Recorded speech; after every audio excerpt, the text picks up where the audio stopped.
Ya, pedagang online dipalak negara. Pertanyaannya, ini pajak atau palakan digital? Banyak yang bertanya seperti itu ya. Ini satiran yang sungguh perih sekali. Ini palak atau pajak negara seperti itu. Sebab akhir ini nih sudah menyebar informasinya tentang pajak untuk pembisnis online ya. Jadi selamat datang bagi kalian di republik yang katanya sih adil. Tempat di mana pedagang rumahan yang jualan lewat HP dianggap sama levelnya dengan perusahaan raksasa digital asing seperti perusahaannya iPhone, Toyota dan sebagainya dianggap sama. Ya benar, sekarang kita yang jualan keripik lewat WhatsApp bisa kena pajak. Bukan karena kamu kaya, tapi karena kamu hanya numpang hidup di negara Konoha ini. Jadi logikanya mana? Logika gila pajak online ini bagaimana sebenarnya? Jadi pemerintah bilang semua warga negara harus bayar pajak, yang jualan keripik ataupun kutang di WhatsApp itu juga harus bayar pajak. Pertanyaannya, pertanyaan saya itu satu ya kawan-kawan. Negara sudah kasih apa kepada pedagang kecil kan begitu kan? Nah iya deh, nggak ada pelatihan dari negara, nggak ada subsidi internet dari negara, nggak ada perlindungan dari algoritma platform asing oleh negara. Tidak ada yang dilakukan negara untuk kita, kayaknya sih, nggak tahu sebenarnya. Tapi giliran mereka cuan 50.000 dari jualan baju preloved langsung ditodong. Mana setorannya? Kayak kayak ormas-ormas aja. Ormas yang jadi negara. Jadi rakyat kecil pajaknya nyata, big teach.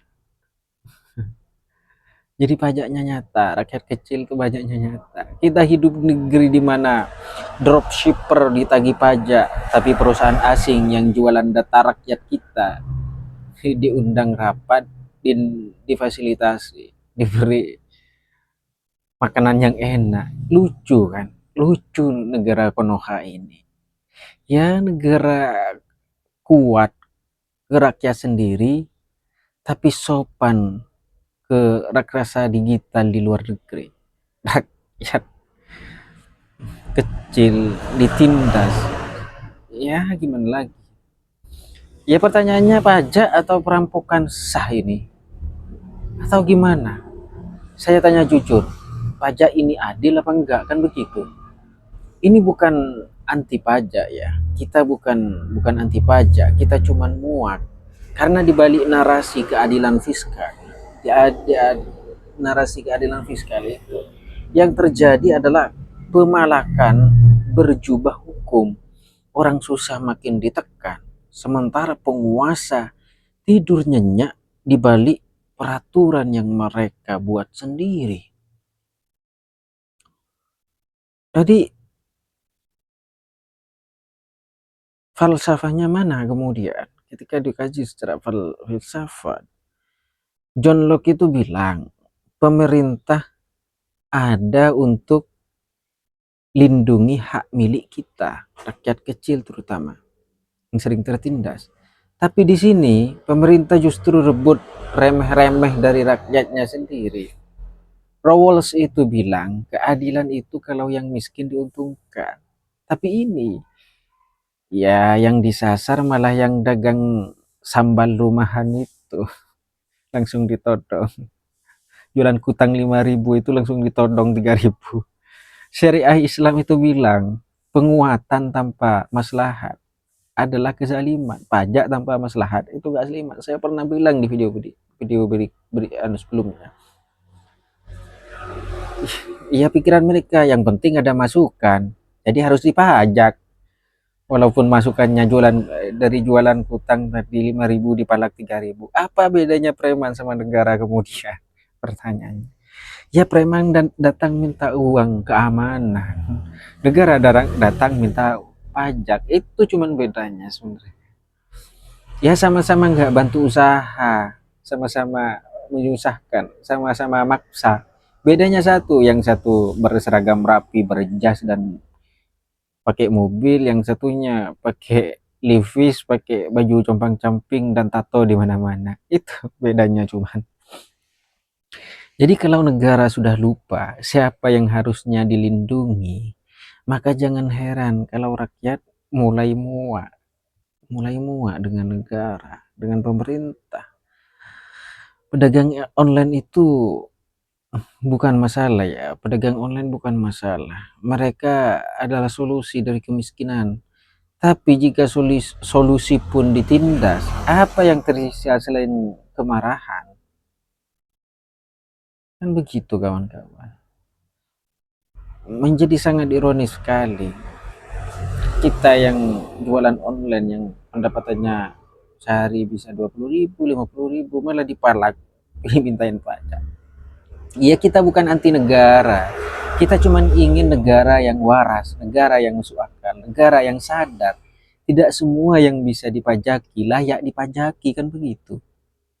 Tidak semua usaha itu harus dipajaki. Masa seperti yang tadi, seperti kakek-kakek tua yang di pinggir jalan yang hanya jualan pohon apa daun pisang itu harus dipajaki, kan begitu. Sama dengan tadi yang jualan online yang tak menentu karena banyak saingan, banyak influencer dari artis-artis, tiba-tiba dipalak, dipintain pajak, kan gitu.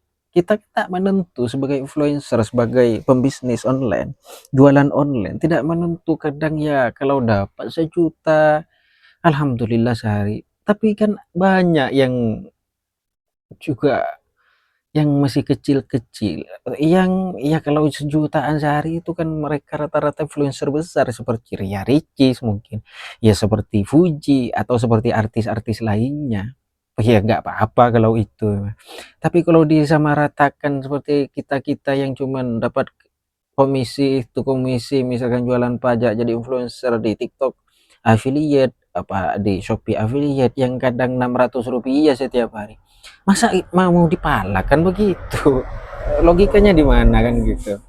Ya nggak tahu juga, seharusnya harus mikir ke situ negara ya kan, pas serta-merta harus diwajibkan semua pajak. Pedagang bisnis online harus pajak semua, sama dengan kayak ke di dunia nyata. Seperti masa ibu-ibu tua yang hanya jualan kerupuk di pinggir jalan yang harganya lima ribu itu kadang laku 10.000, dipajak 5.000, kan jadi mati mereka kan. Aduh, gimana ya. Konoha itu memang penuh penuh intrik politik dan entah apa ya disebutnya apa, penuh dengan ninja-ninja hitam. Ya udahlah, semoga ini ya kalau semoga ya saya hanya bisa berdoa semoga kalau memang diberlakukan, semoga menjadi lebih baik negara ini. Tidak apa ya, semua orang, semua warga negara pengen negaranya itu menjadi maju dan berkah. Jadi semoga ini ya menjadi apa, mendapat ridho ya dari Allah Subhanahu wa taala. Demikian dulu akhirnya. Wassalamualaikum warahmatullahi wabarakatuh.